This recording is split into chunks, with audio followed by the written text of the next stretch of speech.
নমস্কার বন্ধুরা, আশা করি তোমরা সবাই ভালো আছো। আমরাও কিন্তু ভালো আছি। তো আমি রিঙ্কি, আমার আরেকটা নতুন ভিডিওর সঙ্গে তোমাদের জানাই অনেক অনেক স্বাগত। তো এখন দেখো, সকালে ঘুম থেকে উঠে কিন্তু ঘরটা ঝাড়ু দিয়ে নিচ্ছি। ঘুম থেকে অনেকক্ষণ আগেই কিন্তু উঠেছি। একটু বাইরে হাঁটাহাঁটি করছিলাম, সেই কারণেই কাজ করতে একটু দেরি হয়ে গেল। এখন ঘরটা ঝাড়ু দিয়ে নিব। তারপরে সকালে যা বাসি কাজ থাকে, বাসন টাসন তো রাত্রেই মেজে রেখেছি, সেখানে শুধু ঘরটা ঝাড়ু দিয়ে দুয়ারের সামনে জলের ছিটাটা দিয়ে নেব।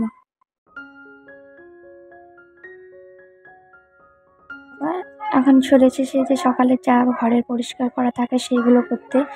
তার মধ্যেই কিন্তু আমার সকালে সব কাজ টাজ করে চাটা কিন্তু খাওয়া হয়ে গিয়েছে। এখনও দেখতে পাচ্ছ বেড কভার টাভার সব উঠিয়ে নিয়েছে, সব কাচার জন্য ভিজিয়ে রেখেছি। আর এদিকে সকালে যা কাজ থাকে, শোকেস টোকেস মোছা টোছা, সেইগুলো কিন্তু আমি করে নিচ্ছি। এই কাজগুলো তো করতেই হবে প্রতিদিন, এই কাজগুলো না করলে কিন্তু হবে না। একদিন যদি গ্যাপ যায় তাহলে কিন্তু দেখবে বেশি নোংরা হয়ে যাবে।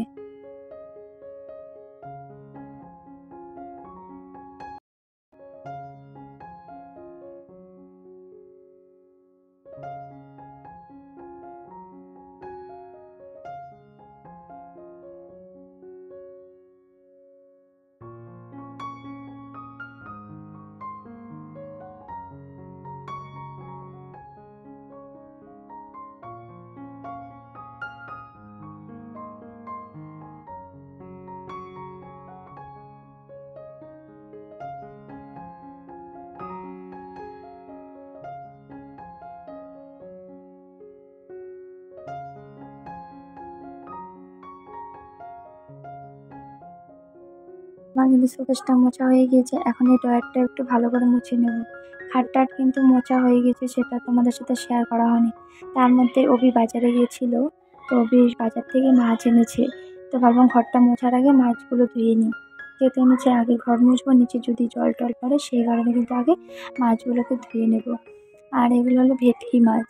তো মাছ-টাছ ধুয়ে তারপরে ঘরটা মুছে নেব।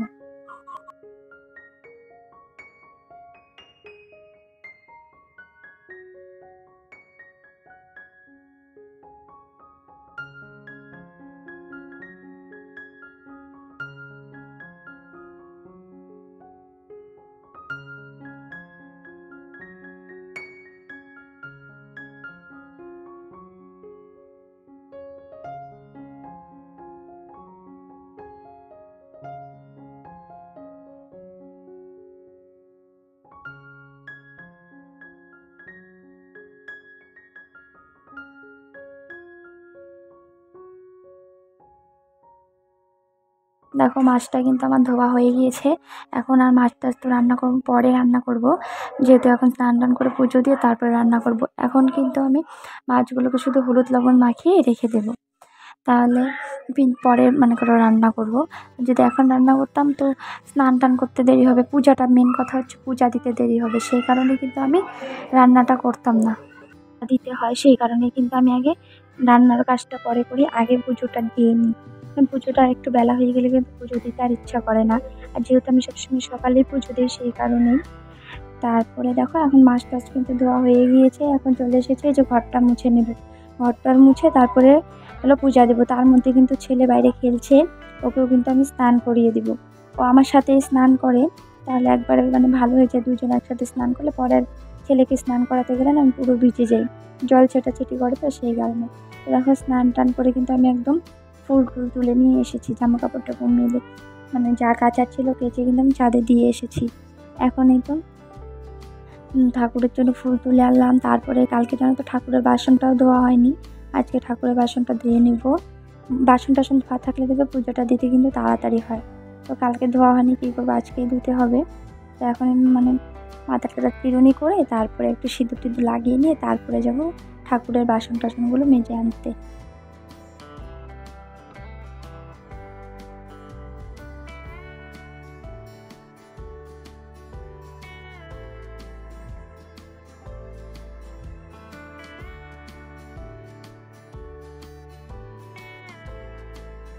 তো দেখো, এখন কিন্তু আমি ঠাকুরের বাসনগুলো ধুয়ে আনবো। ঠাকুরের বাসন যেহেতু আমি কলতলায় ধুই, ঘরে ধোয়ার কোনো ব্যবস্থা নেই ঠাকুরের বাসন, সেই কারণে কিন্তু বাসনগুলো আগে কলতলায় রেখে আসে, তারপরে সব ঠাকুরের জায়গাটা ভালো করে মুছে নিব। তো দেখো বাসন টাসন কিন্তু আমি ধোয়া হয়ে গিয়েছে, এখন চলে এসেছি পূজাটা দিতে। তো আমি সব রেডি করে নিয়েছি, রেডি করে পুজো দিতে গেলে কিন্তু তাড়াতাড়ি হয়, সেই কারণে কিন্তু আমি সব কিছু আগে রেডি করে নিই।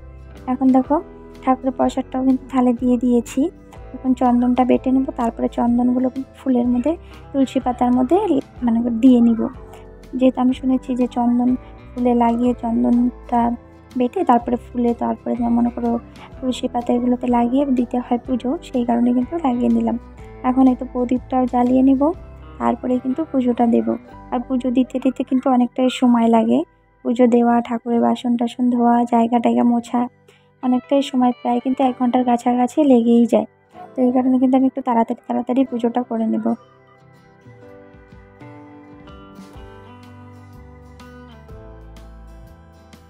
দেখো পুজোটা কিন্তু আমার দেওয়া কমপ্লিট, পুজোটা তোমাদের সাথে শেয়ার করলাম না। রোজ রোজ যদি পুজো টুজো শেয়ার করি তোমাদেরও তো দেখতে ভালো লাগবে না, সেই কারণে। তো দেখো এখন এই যে 2 কিলোর মতো আম রেখেছিলাম, আগেরগুলো কিন্তু আচার দিয়েছি, আর আমাদের আচারটা না একটু বেশি খাওয়া হয়, সেই কারণে আমি এবার কিন্তু 3 দিনের মতো হয়ে গেলো 3 বার আচার দেওয়া হয়ে গিয়েছে। আর এটা বানাবো কি বলতো, একটু আমগুলো পেকে পেকে গেছে, তো সেই কারণে মিষ্টি আচার বানাবো। এই আচারটা রাখি দিয়ে বানিয়ে দিবে। তো দেখো আমগুলো কিন্তু কেটে হলুদ লবণ মাখিয়ে আমি কিন্তু রোদ্রে দিয়ে এসেছি। রোদ যেহেতু বেশি নেই, একটু একটু আছে, তাও যেটুকু টানবে আর কি, তারপরে কিন্তু সন্ধ্যার দিকে আচারটা বানাবো। তারপরে দেখো রান্নাঘরে চলে এসেছি, রান্না করে নিব। মাছটা ভেজে নিয়েছি আজকে, দেখলেই তো সকালে মাছ দিলাম। মাছটা ভাজার পরে এখন এই দেখো সবজিটা বসিয়ে দিয়েছি। এদিকে কিন্তু আমার ভাত হয়ে গিয়েছে, ভাজিটা হয়ে গেছে, সব মাছগুলো ভাজা হয়ে গেছে। এখন কি সবজিটা হলে আমার রান্না কিন্তু কমপ্লিট হয়ে যাবে। দেখছো তো এদিকে কিন্তু সব রান্না কমপ্লিট। এখানে সবজিতে আমি পরিমাণ মতো জলও দিয়ে দিয়েছি। তো তারপরে এদিকে দেখছি ছেলে কি খেলনা আনছে, সেটাই দেখাচ্ছে। রাখিদির ঘরে মেলার থেকে পাখাগুলো আনছে, তো সেই কারণে সেটাই দেখাচ্ছে। আর তোমাদের সাথে আজকে আর রান্নাটা শেয়ার করিনি। তো আমাদের কিন্তু খাওয়া দাওয়া হয়ে গিয়েছে। এখন এই বিকালে রাখিদির ঘরে একটু বসেছিলাম, তখনই ছেলে দেখাচ্ছে এগুলো পাখাগুলো মেলার থেকে আনছে। তো এখন দেখো গল্প টল্প করার পরে যাচ্ছি, এখন প্রায় সন্ধ্যা সন্ধ্যা হবে। তো এখন যাচ্ছি, ঘরটা ঝাড়ু দেওয়া কিন্তু এর মধ্যে আমার হয়ে গিয়েছে। তারপরে যাচ্ছি ছাদে কাপড়গুলো আনতে। অনেকটাই কিন্তু প্রায় সন্ধ্যা হয়ে এসেছে, কাপড় টাপড় নিয়ে ঘরে গেলাম, যার পরেই কিন্তু দেখছি সন্ধ্যা হয়ে গিয়েছে। সেই কারণে কিন্তু কাপড়গুলো আমি তাড়াতাড়ি করে রাখি দিয়ে আর আমি দুজনে মিলে এসেছি। তো আমাদের মাঠটা যে নিচে জামা কাপড় মেলে ওইখানে কতটা জল হয়েছে, সেই কারণে কিন্তু এখন ছাদে কাপড় মেলতে লাগবে। কারণ এখন বৃষ্টির দিন, আরও জলটা কিন্তু আরও সামনে আসবে, আরও ভরবে। এখন তো মানে কয়দিন বৃষ্টি হলো, তাতেই কিন্তু এতটা জল হয়ে গিয়েছে। আরও যখন বৃষ্টি হবে একদম মানে সিঁড়ির কাছে কাছেই প্রায় জল চলে আসে, এতটা জল আসে। যদি মাটি ফেলে তাহলে কিন্তু এতটা জল আসবে না। তো দেখো বর্ষার দিনে একটু বাচ্চা নিয়ে কিন্তু খুব ভয়, রিস্ক আসে, জল টলের ব্যাপার থাকে। তো দেখো এখন কিন্তু কাপড় টাপড় তুলে নিয়েছি। আমি আর রাখি দিয়ে ছাদে এসেছিলাম, আমার কাপড় ছিল, রাখি দিয়ে এমনি আসছিল আমার সাথে, দেখেছো তো। এখন বাড়ি যাচ্ছে, আর সিঁড়িগুলো না খুব খাড়া খাড়া, খুব ভয় লাগে, মানে অন্ধকার টাইপ জায়গাটাও তো।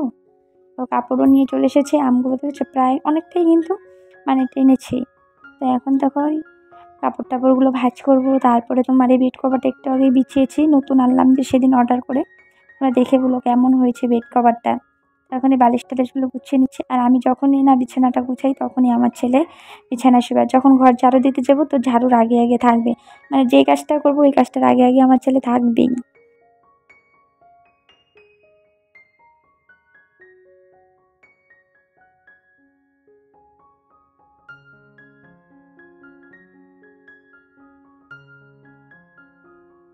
এখন দেখো কাপড় টাপড়গুলো কিন্তু ভাঁজ করে নিব। তারপরে আর যখনই মনে করো তুমি কাপড় টাপড়গুলো আনবে, তখন যদি ভাঁজ না করে ভাবো পরে করব, তাহলে কিন্তু দেখবে হবে না। আর ঘরটা এলোমেলো হয়ে থাকলে কিন্তু ভালো লাগে না। সেই কারণে যখনই আমি কাপড় টাপড় মনে করো তুলে আনি আর কি, তখন তখন সাথে সাথেই কিন্তু আমি ভাঁজ করে নিই। বাই চান্স কোনো দিন যদি কোনো একটা কাজের ইসে থাকে, সেই দিন কিন্তু হয় না, কিন্তু হাতে সময় থাকলে কিন্তু আমি তখনকার কাজটা তখনই করে নিই, তাহলে আর কি ভালো হয়। তো এখন দেখো জামা কাপড় টাপড় গুছিয়ে এই বেড কভারটা আগে যে পেতে রেখেছিলাম আজকে কেচে দিয়েছি, সেটাই আর কি ধুয়ে নেব।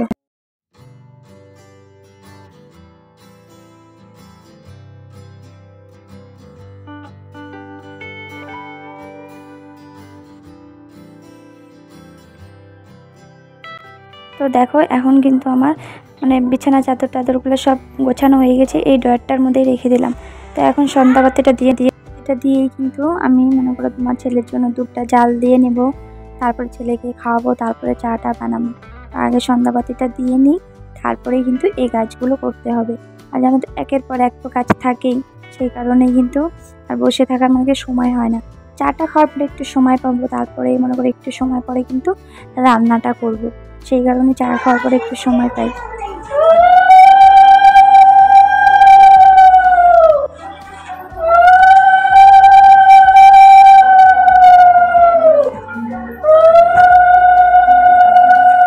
আজকের ভিডিওটা এই পর্যন্ত। যদি কিছু ভালো লাগে তো প্লিজ চ্যানেলটা সাবস্ক্রাইব করে দিয়ে আমার পাশে থেকো। আর ফেসবুক থেকে দেখলে ভিডিও ফলো করে দিও।